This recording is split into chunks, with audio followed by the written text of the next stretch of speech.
Alright, here in this video I'm going to show you how to check in credit card reservations. Before we start on this, the first thing you're going to do when a guest comes to check in is, of course, you're going to ask for the name of their reservation. So you go to front desk, arrivals, make sure it's on the current date for the arrival, click search and just look for their name. Another thing is ask for their ID to make a copy of, and a card for a $25 incidental deposit. The incidental may change, but for our hotel we're going with the $25 incidental deposit. So after you have acquired those, go ahead and select the reservation with the name that they gave you. And a way to know if it's a credit card reservation is looking under status. You'll see CC for credit card. Okay, I got the room already pre-assigned to them, so let's go ahead and proceed with it. We're gonna double click on it and boom. So after we made a copy of the ID, we got a card in our hand. Take note, pay attention to comments, see if the guest requested that they'll pay with a different card. You could go drop down and take a look at it. But yeah, if the card is different on file versus the card you have in your hand, you would probably want to ask the guest if the card on file is the one they want to use for to pay for the room. If they say yes, then no problem. If they say no, they want to use this card as well, then go ahead and update the credit card information in this box, okay, as well as the expiration date. And if you haven't yet, go ahead and assign the room number here. And take note that this guest balance is 0. If it's 0, it means we haven't charged them for their stay yet. So what we're gonna do is we're gonna go to options. Alright, it'll ask if you want to authorize it. It's a really fast thing. I check people in really fast. There you go. It'll ask if you want to authorize a credit card for this pre-check-in reservation. It'll be no. Okay, always click no. And then it'll ask if you want to sign up for Wyndham. No for now.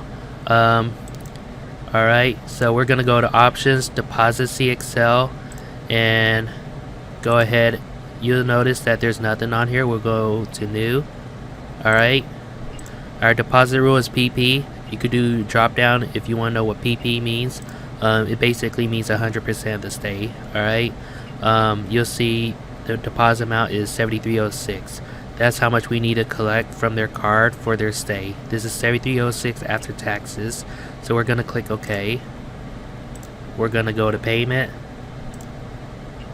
Type our password, of course. Yes.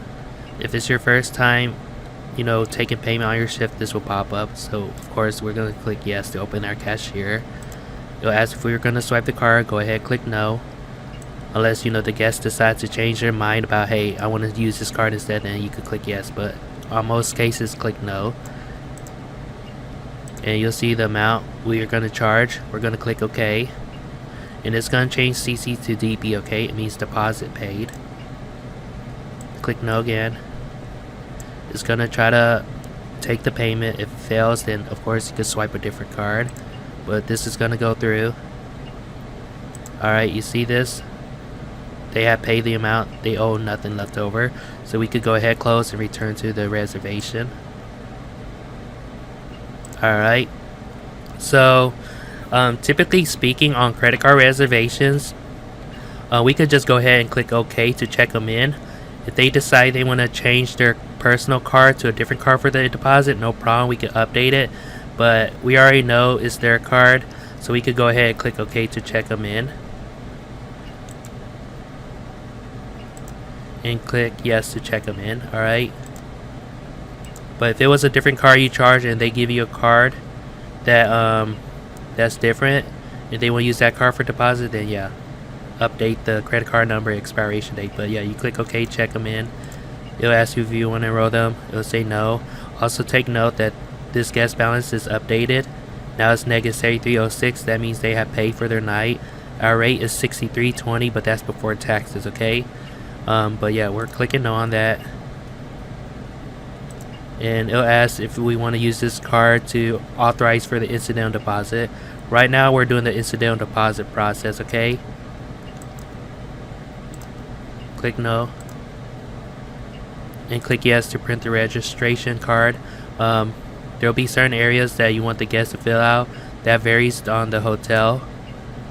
But yeah, see, it's successful. If the card fails for the incidental deposit on the reservation, just update it to a different card number and expiration date and go through it again. If not, then I mean, shoot, why make a reservation if you're not going to be able to cover the deposit? 25 is really the bare minimum here. But you click OK, and the guest is checked in. Alright, it'll return you to the screen. If you want to know any more updates about it, regarding the reservation, just go to in-house and you'll see it. Alright, so in this video I just showed you how to check in a credit card reservation.